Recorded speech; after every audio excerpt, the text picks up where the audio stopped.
Cheryl Johnson of Cheryl's Catering, and welcome to Kitchen Creations. Today I'm going to show you how to make Pilgrim Pie. It's that time of year when we have pumpkins around, but we don't quite know what to do with them. Well, this is something you can do, and people really think this is cute. And this is called Pilgrim Pie because the Pilgrims were the first ones to make a pie. And it actually was a pie with no crust. And I'll tell you the story about that in just a little bit, but first I want to get the pumpkin cut into, and we're going to scrape the seeds out of the pumpkin. So you'll have these little pumpkin seeds in there, and you just cut that part off. You can save the pumpkin seeds and cook them in the oven, bake them with some salt on them, and they're very, very good. Then you're going to want to scrape the seeds out of the pumpkin. You want the inside of your pumpkin really nice and cleaned out of all the seeds and the stringy substance, because when people are eating it, you don't want any little surprises in there. And I have a little baking dish for the pumpkin that's just the right size for this pumpkin. It's just perfect. You can use a regular pie pan if you like, and it just depends on the size of your pumpkin. If you're having a very large party, you can make a very big pumpkin, and it looks really good on the buffet table. Works great for Thanksgiving and also for Halloween. Of course, when we make it for Halloween, we don't call it Pilgrim Pie. We call it pumpkin brains. So there's the same thing, but just a little bit different of the title. So inside the filling is going to go the pumpkin custard. So I have 4 eggs, and because this is a relatively small pumpkin, the ratio would be 1 egg to 1 cup of liquid. So I'm going to break the 4 eggs. Once we have the 4 eggs in the bowl, I'm just going to whip them up until they're pretty liquidy so that they can incorporate the rest of the ingredients really well. The next thing that goes in is a 1/2 cup of sugar, for sweetness, of course. And that goes in. Then we have 3 cups of 1/2 and 1/2. Now we have 4 eggs that we used, so we're going to use 4 cups of liquid eventually. So we have 3 cups of 1/2 and 1/2 and 1 cup of whipping cream. So this is going to be very rich. Rich and comforting. It's a comfort food.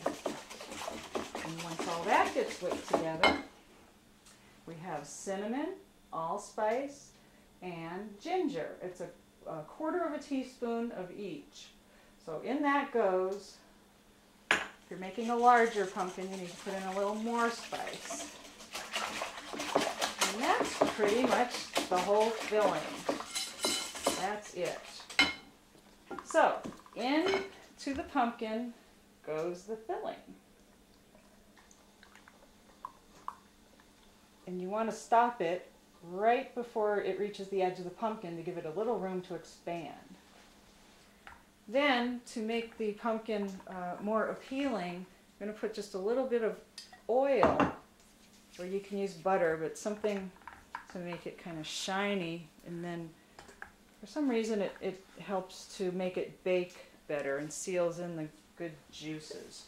And then the last thing I'm going to do is protect the little stem while it's baking, because when we serve it, having the stem on it is an important part of the presentation. So off into the oven it goes.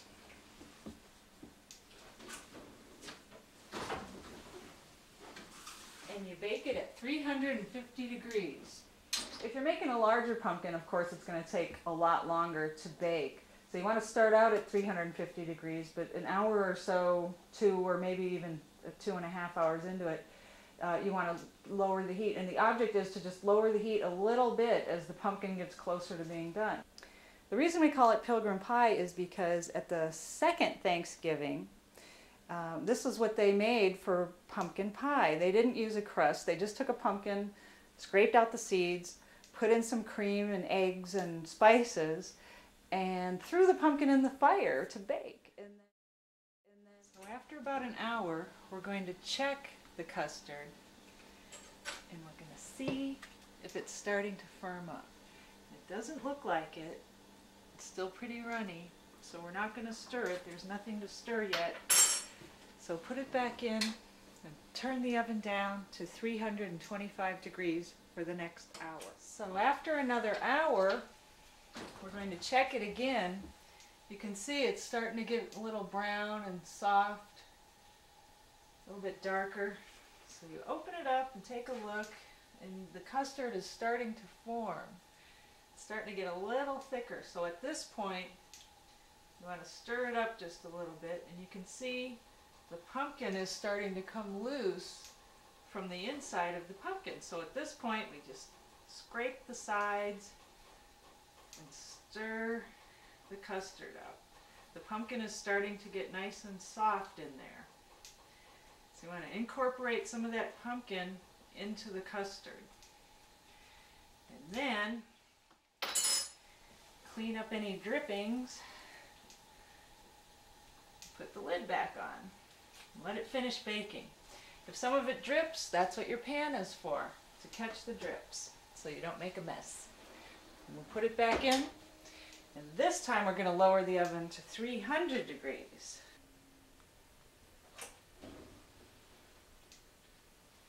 Then after half an hour, we're going to open it up and take a look and see how it's doing. It's starting to get thicker.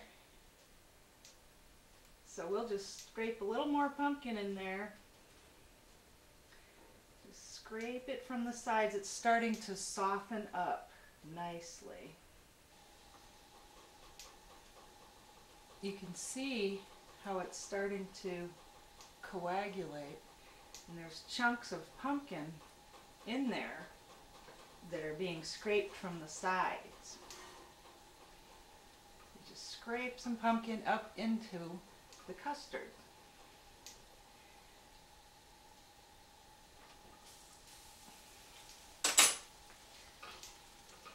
Then we'll put the lid back on, and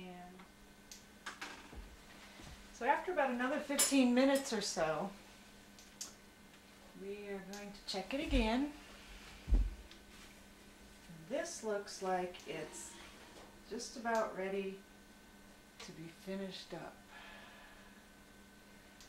So let's give it another little scraping all around the sides of the pumpkin. You can do this with either a spoon or a fork. See that pumpkin being scraped in there? So it's just about coagulated, which means we can put the lid back on and finish it up. As soon as it coagulates just a little bit more, we're going to turn the oven off and leave it in the oven to finish off with its own thermal inertia. Once it's been sitting in the oven for about an hour or so and the oven cools down, the custard will finish itself off. And here we have our Pilgrim Pie. Let's dish some up so you can see what it looks like. Nice comfort food. Then we'll serve it with a little dollop of whipped cream. Maybe a little sprinkling of fresh chopped walnuts. That looks good, doesn't it? It's really tasty. I'm going to have some. What a wonderful item to have on your Thanksgiving table. You need to make this for your Thanksgiving dinner. And it's just wonderful comfort food. So thank you very much for joining me and sharing my kitchen with me. I'm Cheryl Johnson, and this is Kitchen Creations. Bye-bye.